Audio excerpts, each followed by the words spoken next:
করেছে। দিদি, দিদিকে বাঁচিয়েছো বলে সুযোগ নিতে এসেছো? ভেবেছো আমি তোমায় ছেড়ে দেবো? খুনে শয়তান! কি করছো কি তুমি? আপনি ঠিকই করছেন স্যার। আপনার বাড়ি থেকে পুলিশ আমাকে এসে ধরলে আপনার ওই 10,000 টাকাও খরচা হবে না, আর আমার ওই অভিশপ্ত জীবনটাও শেষ হয়ে যাবে। এই অভিশাপ তুমি নিজে ডেকে এনেছো। আমি ডেকে এনেছি? আমার আমার ফুলের মতন বোনটা শেষ হয়ে গেল, তার মৃত্যুকে আমি ডেকে এনেছি।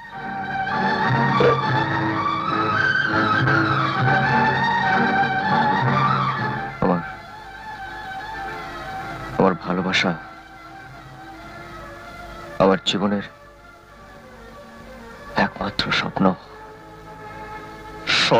শয়তানিতে সব তছনছ হয়ে গেছে।